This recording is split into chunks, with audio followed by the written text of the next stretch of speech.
Hi everyone, welcome to Ikamra Reads, our new series. And today we have a very special guest who wrote the book called The Thai Football Tales of Beautiful Madness, Matt Riley. And we will talk about on his book and much more on football. Hi Matt, how are you? Really good, thank you. Great to talk to you about football. It's always enjoyable to do that. And I really enjoyed your last interview. It's amazing. The guy has 23 Yeah, books on German football. He really does know his stuff, doesn't he? yeah. Have you seen the video, the Yes, whole yeah. I was interview? really interested, especially particularly from my angle, because Franz Beckenbauer, his name came up in 2010 in Qatar for the World Cup, and it was really interesting listening to Ulrich about those controversies that had dogged him for years. It's such a shame for such an icon to have that shadow hanging over him. Yeah, obviously. So Yeah. we are starting with your first question. So Mhm. Matt, in your book, you wrote, my dream was always to work in football. So I Mhm. decided I would set up my own career using the Thai football as a platform. So Mhm. tell me about why you choose Thai football as a career.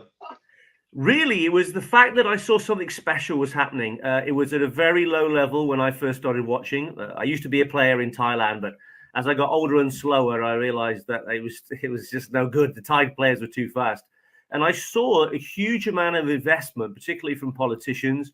But I'd been there from the ground up, so I'd been there when there was only maybe 200, 300 fans. Then there was 3,000, 5,000, 10,000. So I just thought it was a great opportunity. It's so hard to get into football in England. I've applied so many times to football clubs that there's so many people. So it was just a wonderful opportunity. I've always loved football, and Thai football is, for all its craziness, is a wonderful place to be. So I was very lucky that I was the only person who was making English media, and it gave me incredible experiences. And it was only really during COVID that I had a chance to sit down and really let it sink in. Perfect, perfect. And what makes football in Thailand different from the other leagues in the world, like the Premier League, Liga One, La Liga, Bundesliga? So what makes difference between the Yeah, Thai I league think and the other leagues? yeah, with the Thai league, it's a bit of a carnival. Dare I say, a bit of a circus. The atmosphere is incredible. You have big families. You have the idea of the football is part of a whole day, a multi-generational day. A little bit like I lived in Thailand, lived in Malaysia. A little bit places like India, where you've got very strong family ties, and the football is reflected in that. Now, back in England, when I go to football, it tends to be just the men. So the football in Thailand, it has lots and lots of faults. There's lots you've seen in the book. There's plenty of corruption. There's diving. There's time wasting. But what makes Thai football special is that there's tremendous respect between fans, between players before and after the game, and you can have a wonderful time and not be worried if you find you're at the wrong end or you're wearing the wrong shirt. There's very, very little trouble, and when it happens, it's normally political rather than football based. So there's a uniqueness to Thai football that, to be honest, I really miss. I really miss the craziness of it all. And you worked with Thai boxer Somji Jongjoha. I think he won the gold medal at the 2008 Olympics and gold in 2002 Asian Games, 2003 World Championship. And you also worked with NASA astronaut called Nicholas Patrick. So Yeah. tell us about how would meeting these two help to shaping up your career? Yeah, I think with John Lahore, he was an amazing guy. He used to train us. I used to do boxing, and he's very kindly trained us. We went to his hometown after he won the gold medal in Beijing in 2008, and we gave a lot of goods to his charitable organizations. And what it taught me was the humility of the man. He wasn't the best boxer in the world. And in fact, the Olympics before in 2004, he'd been knocked out by the guy that he eventually beat for the gold medal. And it gave me a great feeling of the Thai humility, and generally across Asia, the humility of people, no big-headedness. And with Nicholas Patrick, he's the only true genius I've ever met. I spent a week with him, and he was just. I never realized the human brain was capable of what he was capable of. It was absolutely astonishing, but very understated. And funnily enough, there was an overlap when Nicholas came to our boxing gym. He had a black belt in martial arts, so not only was he a genius, and he was in the last NASA trip up to space, but also he could understand the mechanics of Muay Thai and the mechanics of boxing. And he was a wonderful man, and made me realize what humans are capable of, because the experiences I had that week were incredible, almost overwhelming. Really, really fantastic. And tell us about the club Muang Thang FC. I think you were working for them in 2010, if I'm not wrong. So Yeah. they are also three times Thai Premier League champion, and you have mentioned a few times in your chapters in your book. So tell us about a relationship between you and the Muang Thang FC. Yeah, I was kind of really lucky because they were my local team, and they also were Yeah. dominant in Thai football, and they would go undefeated for years and years. They came up through 4 levels of Thai football without every single year getting promoted. And I got to know the sporting director there, a guy called Robert Procura, and I spoke to him about what I was trying to do, because to start with, I tried to create media for all football clubs in Thailand, and it became more successful, but unfortunately it didn't pay the bills. So I spoke to Robert. A friend of mine became the coach there, Rene Desira, and that gave me a great profile, because the club were able to buy high caliber players like Robbie Fowler and plenty of Yeah. other, international style players. So it gave me a really good opportunity to network with these people, got to know people like Bryan Robson and lots of other high profile players. So I was very lucky. They were on my doorstep. They were at the time the most powerful team. They've now been overtaken by a northern Thai team called Buriram. But it was an amazing few years and fantastic experiences to win the title nearly every year, to go around Asia for the AFC Champions League and the AFC Cup. I'm very grateful to Muang Thong for giving me that first step to move on to another level in Thai football. And tell us about the interview with the goalkeeper Kevin. So, who is also known as one of the best goalkeepers in Thailand in South Asia football. So, especially about how his wrist injury affected his career and opportunity to play with Manchester United. Yeah, that was so unlucky. Now, the interview Yeah. is a wonderful guy, incredible hard trainer, but he was so unlucky with injuries. In fact, the time that he trained, the Manchester United goalkeeper coach came over to Thailand to watch him train in the stadium at Muang Thong, actually. And during that training session, Kewin wore a Manchester United shirt, and Bryan Robson came down as well and persuaded him not to wear it. But during the training session, one of his other players, a defender and the fellow national team player, broke his thumb in training, and the deal was off. The deal with Manchester United was they would sign Kewin Tamsachanan. He would then go to Grasshoppers of Zurich, and they would decide what they do after that. Now, a few years later, Kewin went to Belgium and played in a side that is owned by Leicester City. And he's actually come back to Muang Thong now towards the end of his career. But it was such a poor bit of luck, because for the Manchester United coach who was standing next to us, for Bryan Robson to be there and to break your thumb at that time was so unlucky. But he was a very humble guy. He wanted to learn English. He even changed his diet to an English diet because his dream was to play in England, and he never got that chance because of the injuries, and partly because he was such a brave goalkeeper. He went in where most goalkeepers wouldn't, and unfortunately, he probably wasn't tall enough for Western football. He was sort of 6 feet tall, but a fantastic guy, and he's had a wonderful career for Thailand as well. But just very, very unlucky with injuries. And Matt, is he one of the unfortunate goalkeepers that you have watched in your career? I think he would be, yeah. When you look at his career, the potential that he had, he used to train so much harder than everyone else. He would always be studying other goalkeepers. He loved German goalkeepers. He modeled himself on German goalkeepers. And I think he's probably the most unlucky goalkeeper that I've seen. There's lots of goalkeepers, of course, that have had terrible injuries at certain times in their career. But for Kewin, it always seemed to be at the worst possible time. He was lucky that he was there when Thailand won the Suzuki Cup, which was fantastic. He did brilliantly in Qatar when we played them in 2010, and he saved a penalty to beat the Qataris. And the Qataris had old Premier League players. They had unlimited funds. But yes, I think he probably is the most unlucky goalkeeper I've seen, because there's so much more that he could have done if he didn't have those really unlucky injuries. So unfortunate, Matt. Yeah, so unfortunate. Thailand's current FIFA ranking is 113, and their highest ranking was, I think, 43 back in 1998. You have worked with Thailand football for several years in your career. What does Thai football need to compete in the World Cup or in the Olympics? To be honest, what they need to do is they need to stop assassinating their coaches. The previous coach, a guy called Polking, half German, half Brazilian, was a fantastic coach.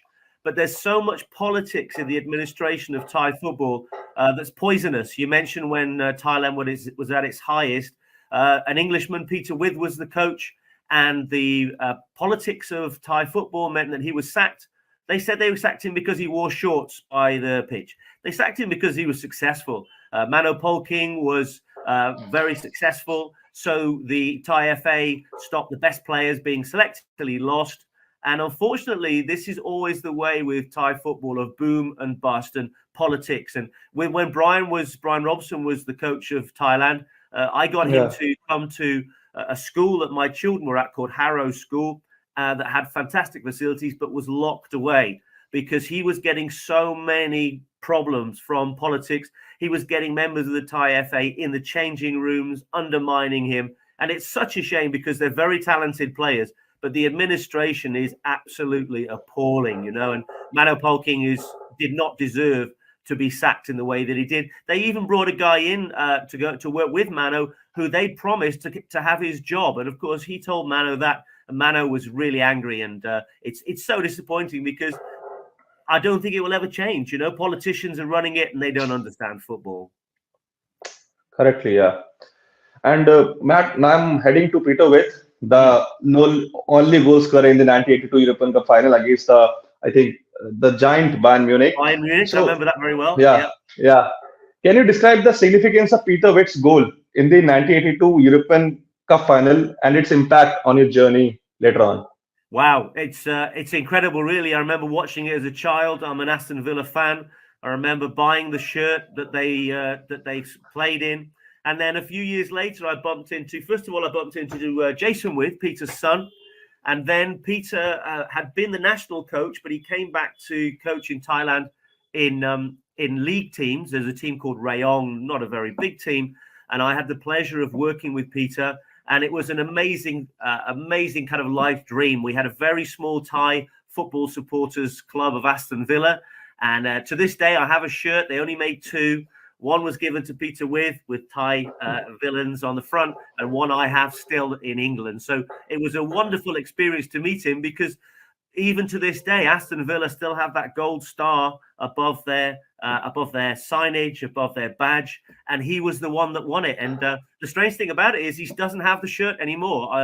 He gave it away to I think it was Rummenigge, and he never got it back. But he's a wonderful guy, a family man, now living out in Australia, does a lot of work for Aston Villa. But I was amazed to be sitting there drinking coffee with him, with my wife, and thinking, I saw you score that goal against Bayern Munich when we had one chance and they had 50 and we won 1-0. That was a happy night for Villa fans. And you have written on Peter Witt's tenure as the Thai national manager and his dismissal in 2001. So could you please elaborate on this? Yeah, Peter was a very direct coach. He coached in Asia as you would coach in Europe. Quite confrontational, very, very demanding. The style of play was also at the time very different to Thai styles of play. So he had a big centre forward. He played a lot more direct than perhaps Thai players were used to playing. But it was very, very successful, and the players respected him. He got the results, of course, did extremely well in the SEA games, what was called the Tiger Cup at the time, that's now the Suzuki Cup. And so Peter's approach was very, very successful, but it wasn't popular with the administration above him. And unfortunately, that was the problem that he had. When he was sacked, they were doing really well. He went across, I think it was to Indonesia, did very well there as well. And it's just a real shame. But he tried to be much more professional than perhaps the Thai players at the time expected. Because when Peter was there first, Thai players were paid virtually nothing. Now Thai players are very, very well paid. In the region, probably some of the best, apart from China, in the region. But at the time, Thai football was very unprofessional, and Peter tried to apply professional techniques. But unfortunately, the people above him just didn't like the fact that a Westerner had come over to Thai football and given success that they hadn't had before. And unfortunately, they didn't realize that they were really attacking themselves when they attacked Peter. And do you think in the upcoming years, Thai football attract more the bigger names in football, the way Saudi Arabia are doing? I think they will attract a lot of the players towards the end of their career, rather like Robbie Fowler when he came to Muang Thong. Yeah. Robbie had left Australia. He was not at his best and not at his peak. I think we'll attract that because the money is good, very good for Southeast Asia because it's political money, but it's not crazy money like Saudi Arabia. So I think the other thing about Thai football is they constantly change the amount of foreigners that you're allowed. They flip-flop between more foreigners and less foreigners, and it makes it very insecure for high-level foreigners to go up. Muang Thong also had Jay Bothroyd signed. We were very lucky. He had one cap for England, played against France. He then went on to forge a really good career in Japan, but he couldn't settle in Thailand. I think he realized that this is not really the kind of environment for a player of his level. And I think he was about 3 or 4 seasons in the J League after Thailand. He had a tremendous career. But Thailand is a hard place to, like, a little bit like Jordan Henderson in Saudi Arabia. The temperature, you know as well as I do, guys, in India. The people like Jordan Henderson, some of the English players, Robbie Fowler as well. That heat is very, very hard to deal with if you're not used to it, isn't it? Correct, absolutely correct. Yeah. And you mentioned experiencing a clash between Western and Thai attitudes towards expressing disappointment, especially in the context of football. So, how did you navigate these cultural differences and manage expectation within the Thai football community? Yeah, it was really hard because the idea in Thailand is it's called Jai Yen Yen, which means kind of cold-blooded. You know, I'm used to a very passionate English crowd. When I go to watch my local team here in England Yeah. in the League One called Exeter City, if we lose, which happens most of the time, everybody's really upset or they're really angry. But in Thailand, everyone has this Jai Yen Yen. They say sabai sabai, relax, relax. And it means that the Thais they respond to disappointment very differently than the West. So it was very hard to adjust to that because even if they won, as you left the stadium, there wasn't the cheering and the singing that you'd expect. They'd return back to that calm nature. And that's a wonderful part of the Thais, but it's also very hard to adjust because it's something that we're not used to. You know, I know people, if they're Liverpool fans, if Liverpool lose, which of course they don't, they're in a bad mood for 2 days, 3 days, 4 days. That's the kind of behavior we're used to. But in Thailand, it was all about relaxing, going back to being very respectful and kind. And again, it was very different for me, but I think it's a wonderful part of Asian football. And could you share more about the atmosphere during the interview with Bryan Robson, the former United legend, and at the Four Seasons Hotel, I think, including any memorable interactions or moments that stood out to you? Yeah, that was an incredible experience. I went with a friend of mine who at the time was a coach of Buriram United. It was the Four Seasons Hotel in the centre of Bangkok. Bryan very kindly invited me, and somehow we got in because there were hundreds of Manchester United fans that are basically like groupies. They follow Manchester United all around the world. So we went into the lobby, myself and this guy, Scott Palfrey, who recently, I think he's actually coaching in India now. Not Scott Palfrey, sorry, Scott Cooper, who was the Buriram coach and then worked with Port FC and here. And now, again, I think he's working in the Indian League. We sat down and a lot of the fans were very kind of negative about us and all the players. I remember Rio Ferdinand came over and he sort of saying, "What are you doing here? Why are you here?" And then as we sat down, Bryan was at the top of the stairs coming down and he called over to me in the middle of this whole Manchester United squad and all of these groupies. And he just said, "Oh, Matt, sorry I'm late. I'll be down in a minute." He sat down with us, spent the afternoon with us, drinking tea and talking about his career. And it was such an unbelievable experience because as soon as he mentioned my name, the players melted away. The fans wanted us to get autographs from Bryan for them. And it changed everything. And I was very lucky with Bryan. He's very kind with his time. I helped him out when he was the national team coach, giving him some training facilities. And I helped him with some connections with Thai football. But it was an amazing situation. We then got to go backstage, as it were, with Manchester United and all the troubles with Wayne Rooney and their coach, the very short-lived coach at the time, David Moyes. And you saw the reality of what happened behind the scenes, you know, seeing Rooney and Moyes screaming at each other. And then suddenly, mysteriously, there was a hamstring injury for Wayne Rooney, and he had to go home. So it was an amazing experience, and you got to see the real Manchester United because of Bryan and the kindness that he showed and the generosity of his time. It was an amazing experience. It took a long time to set up, but it was an amazing experience. Very well said, yeah, Matt. Very well said. And considering, reflecting on the aftermath of the interview and the impact it had on your aspiration to promote Thai football in English across Asia, how did this experience influence your future endeavors in sports, journalism, and advocacy?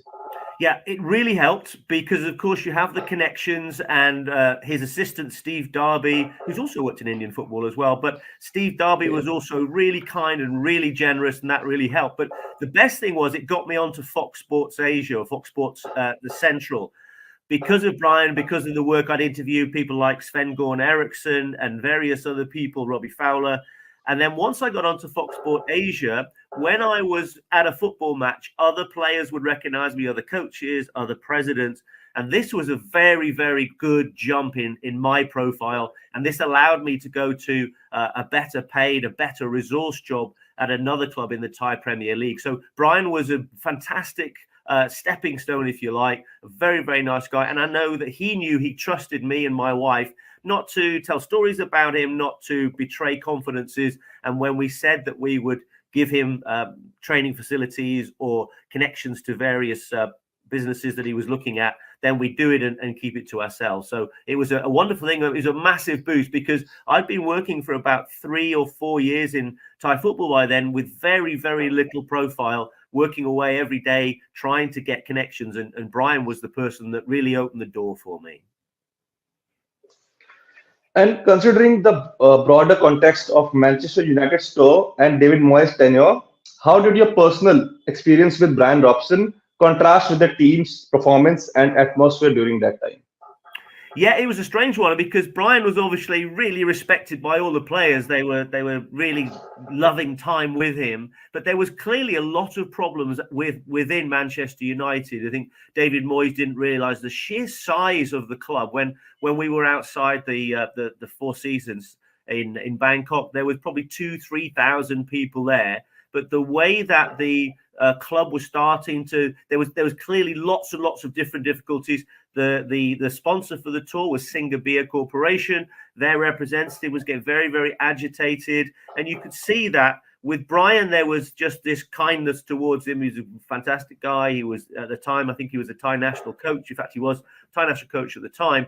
But with David Moyes and with the situation with Wayne Rooney and various other players, you could see the beginnings, in a way, I suppose, the beginnings of what it's like now, Manchester United, where you're not really sure exactly what they stand for. But it was amazing to see that firsthand, to actually be in the press conference with David Moyes, to see all the Manchester United backroom staff and all of the tension and the frustration that they were feeling. But of course, the outside saw all the glossy and very well managed stories. We saw the real rough stories from the background. And back to Manchester United. So, how would you rate the managers after the Sir Alex Ferguson? David Moyes, Jose Mourinho, Ole Gunnar Solskjaer, Eric Ten Hag, and how would you rate? Who would you rate higher in these coaches? Yeah, it's an interesting one. I went to University of Manchester and I went to Old Trafford a lot. Now, we're talking way back in the 80s. And this is when Manchester United was the graveyard of coaches, the graveyard of players, because they couldn't win the title. They couldn't get any success. Yeah. And if we look at someone like Ten Hag, he's clearly a very good technical coach. But a little bit like David Moyes, the problems at Manchester United, the massive debt, the hatred towards the Glazers, it means that however good you are, there's going to be a problem. With Van Gaal, it's really interesting, actually, because my friend Rene used to play with him in Belgium when they were playing for Royal Antwerp. And I think the problem with him was he had that arrogance that he thought he was bigger than the club. And of course, apart from Real Madrid, maybe Barcelona, maybe, they're the biggest club in the world. So I think Mourinho was the same. He felt he was doing them a favor by being the coach. for me, Ten Hag has got the right approach, is to be less high profile, highly technical, but also strong. Even when Marcus Rashford was a few minutes late, he was banned from the game. He knew the reason why, he accepted it. And I think Ten Hag has got the right idea, but I have to say the Glazers have made such a mess of that club that whoever you are, Guardiola maybe would probably struggle to turn things around. But the coaches, I think, were given a bit of a poison chalice. And again, like Ferguson had just started when I was in Manchester at university there. And at the time, he was almost getting sacked. If he hadn't beaten Nottingham Forest in one game, he probably would have been sacked. So it was a very strange atmosphere then at Old Trafford. Because you felt like they'd never win the league. And now it's a situation where they've won the league so many times, but they can't do it again. So they've kind of come full circle, I think. And there's a chapter in your book called "I Wish I Could Be Like Ronald Lins." So can you share about your interaction with Ronald, the Austrian striker, and how his situation shed light on the challenges faced by foreign players in Thai football during that period? Yeah, that was absolutely incredible. So for anyone who doesn't know, there was a coffee shop outside the stadium. And so when the players were training, I would prepare my notes and get ready for interviews. And it was air conditioned, so it was nice and comfortable. But there was a person there who wore Muangthong gear, and I thought he was a fan. I thought maybe he was trying to get a place or a position. What I didn't realize, he was actually a player on a very, very good salary.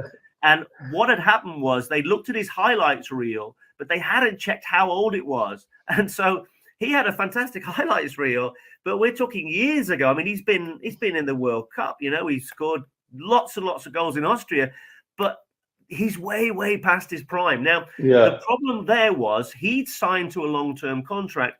And what Thai football clubs will often do is they will try and force you out. But what I loved about Roland is he said, I'm not going anywhere.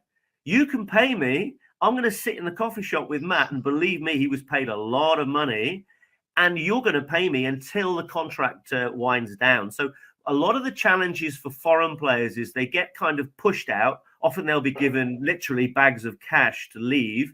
But I love the fact that Roland said, look, you didn't do your due diligence. You don't know I'm too old and I can't play anymore. He played one game in the stadium, and I've played one game in the stadium. I scored 2 and he hasn't scored. So in a way, I'm better than this guy, the Austrian player. But I really liked him. He didn't care what the club tried to do. They took his squad number. He didn't care. They took him out of the squad. He didn't care. He just said, look, you give me a contract, you got to keep paying. And I really love that. Spot on. Wow. And reflecting on Ronald's career and his experience with Muang Thang United, so with what insights did his story provide into the process of player recruitment and the risk associated with the relying solely on highlights reels without considering other factors? Yeah, there's a very, very hit and miss thing. I think one of the best examples I can give you is when Muangthong signed Robbie Fowler. Robbie, by his own admission, was carrying at least 2 injuries, and we went to give him the medical. And the general director, a guy called Ronnerit, is a massive Liverpool fan. So I could hear Robbie telling me about all these injuries, which I thought was not a great idea. But all Ronnerit could say, or Mr. Pay as he's called, all he could think of is, I want to have Robbie Fowler. So the whole process is so hit and miss, not only from the videos, but often for a lack of professionalism in checking for injuries, checking for other information about the player. Of course, it's really difficult because they don't have the resources to spend time with the player like you do in the Premier League and so on. But it's very, very hit and miss. When I was there in the early days, they even had, say, 30 or 40 players come in from Africa. They put them on a bus. They'd drive them around all the clubs. Some would leave them on the bus. Some would take them and sign them. The rest of them would just have to fly home. These are really, as a father, these are really unpleasant processes. These are somebody's children who are just carried around, disposed of whenever they like. But I have to say, FIFA, as much as they've done some terrible things over the years, FIFA were very supportive of those situations, and they did try to clamp down on them. But the whole process was just a guess. If you had a big name, or if they just needed a player and they'd forgotten to to sign them. They signed them last minute on good money, and they didn't even know if they could run, or if they were fit. And transitioning from building your profile in Thai football to becoming an agent, what motivated you to take on this new role, especially considering the challenges you observed in the industry? Yeah, I wanted to be a respectable and sustainable agent, and I soon realized that's impossible. I'd seen all the stories of people being given a contract in Thai, people whose agent would get rid of their SIM card and you couldn't contact them. So I had this idea that I would be like a fatherly figure agent, that I would not ask. You see, what a lot of the agents do in Thailand to this day is they take a fee from the player and they take a fee from the club. They get both of those sums of money, and then they disappear. Now, as I wrote in the book, we tried it. There was a guy who used to play to a high level, played for Manchester United under 15s, a guy called Kyle Nix. He came in, we got him a club. They gave us a lot of money in cash, and then they decided they didn't want him anymore. So I and my partner gave him all the money back. And then luckily, a friend of mine who's now in Indonesia was the coach of a club called Chiang Rai, and Kyle stayed there for 2 years and had a good 2 seasons. But I realized that I wasn't as brutal as you need to be. I can't look a player in the eye. And they gave us about £10,000 in cash. I couldn't keep that with a conscience. I had to give it back to Kyle, and my partner was exactly the same. So I realized that there is a need for a caring fatherly agent figure, but it's a dangerous thing because everyone else wants you out. They don't want you to take care of the player month on month. They don't want you to sustain a relationship with them. They want to get the money and get out of there. And it wasn't for me. And I realized very quickly I'm far too soft to be an agent. I'm just not hard enough. And at times, agents are more in the news than the player in today's modern football. So the late Mino Raiola, George Mendes, for example, is it good thing or do the players need the best representation? I think the difficulty with people like Mendes, and you look at clubs like Wolverhampton Wanderers in the UK, is that the tail kind of wags the dog. Is the club showcase for the agent, or is the club owned and connected to the fans? And I think the problem with the power of the agents is that it becomes that they are the people. The obvious one is the Paul Pogba. Oh my goodness me! Paul Pogba. He wanted to go to Juventus. Manchester United wanted to get rid of him, and yet his agent took tens of millions of pounds to do it. For me, I think an agent, a true agent, should be like a father figure. He should be the person that gives them some support, gives them the right decisions, makes sure that they're taken care of. But there are far too many of them, like these super agents, like Mendes and these kind of people. I wonder how much duty of care they have, because they're always talking about the bottom line of profit, but they don't seem to spend as much time with the people, because although these people are incredibly rich, they're very vulnerable. They're often not educated financially. You look at so many of those players that have wasted all their money, problems with gambling, particularly with gambling. We've seen Ivan Toney recently just come back from a long ban, wearing a shirt asking people to sponsor to bet. He bets and then he gets banned. So I think the power of the agents really does make the tail wag the dog. And of course, it makes the players unsettled, because the last thing an agent wants you to do is stay at a club. They want you to keep leaving, because that's how they get their money. And that can't be healthy. And a few questions away from the book, Matt. Yeah. So after Thai businessman Vichai took over Leicester City, there was a sense of belief that Thai football would also be in the spotlight. Did it have any positive fallout on Thai club culture? What's that? Sorry, the fallout from what? Sorry. Can I repeat the question? Yeah, sure. Yeah. After Thai businessman Vichai took over Leicester City, there was sense of belief that Thai football would be in the spotlight. So did it have any positive fallout on Thai football culture? It has had some positives. It's a very Thai connection, but there's a guy called Newin Chitchop who owns Buriram United, the dominant club. Amongst many other things, him and Thaksin Shinawatra own 7-Elevens in Thailand, and they own what's called CP Food, and they and King Power are all connected in the ownership of Leicester City. So every year, some Bury Ram Academy players go to Leicester City. I think it's called Uven in the Belgian second level are owned by Leicester City, and some Thai players try to get to those as well. So it has had a benefit, but it's not been a universal benefit. It's been for those people like Newin Chichop who have essentially a stake in Leicester City. I was there when the Leicester City players paraded the Premier League title. It was very odd because people were paid to support Leicester City and they were given free Leicester City shirts. So I think there has been some improvement. And obviously he was, Vichai was very, very highly respected. And the way he died was astonishing tragedy. I even remember seeing it at the time. It was after the game. People heard the helicopters go down. I saw the TV screens there. So yeah, some, but really it needs to be more from the ground up. I think this is really just for a small number of very powerful business people. And Matt, last couple of questions before we are wrapping up. So Leicester City is in the EFL Championship. It's leading by 6 points within, I think, 16 to 17 matches to go. Do you see them back in the English Premier League next season? I do, but I worry if they do go there because they don't have the resourcing that they used to have. I know that Vichai's son now is in control. There's some tremendously strong teams in that top level that are very powerful. Ipswich Town, I saw them play last year at the lower league, League One, where my local team are.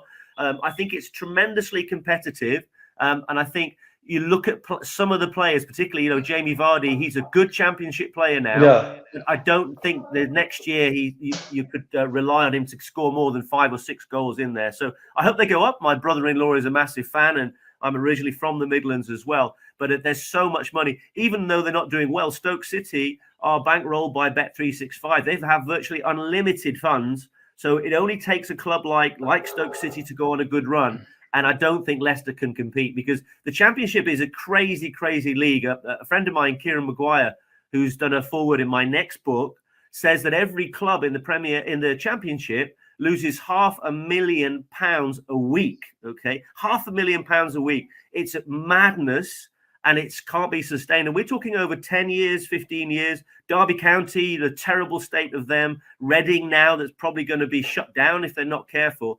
These were all losing £500,000 a week. So I think if Leicester go into the Premier League, there's probably a better financial decision than staying in this crazy league of the Championship.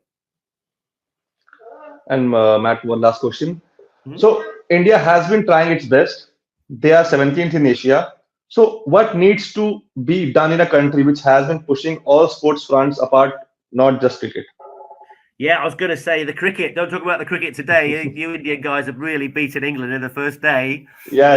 I was watching that earlier. I think perhaps the Manchester City, the City group might help. It's Mumbai, I think, isn't it? Is it Mumbai? Yes. Mumbai City. The Mumbai team that could help the cricket. I think, or the football rather. I think it's going to take a long time of sustained growth. Again, a friend of mine, Steve Darby, was out there. Scott Cooper was out there, but it seems to be that there's so much competition. When you have that dominant sport, I always see India a little bit like New Zealand, where in New Zealand, rugby dominates and everything else is in its shadow. You guys have got cricket. You've got the best team in the world pretty much, consistently the best. You've got brilliant young players coming through. It's very hard to say to a young Indian kid, why don't you play football instead? Because you've got Virat Kohli, you've got all these unbelievable role models and amazing people, and it dominates, like America with the NBA, and you can go on and on. And again, England with football. So I think India, slow, steady developments. But from what I've seen, it does seem like a little bit of boom and bust, where there are times when there's a lot of investment, there's times when there's not. But again, maybe the City Group will help, and maybe they'll spread out to other clubs in India. I've got very mixed feelings about this idea of a franchise club, but maybe the way that they professionalize things could help everyone, and it'd be great for Asia, for India to be strong, because for too long it's been Japan or Thailand first of all, then Japan. And then China really struggling as well. It needs to be competitive, because if India is strong, it makes everyone else stronger as well. And Matt, thank you so much for sharing your insight and stories with us. And it was a pleasure having you in our show. And we appreciate your time and thoughtful responses. Looking forward to sharing our conversation with our audience. Thank you so much, Matt, and all the best for the future. My pleasure. Thank you so much. Have a great day.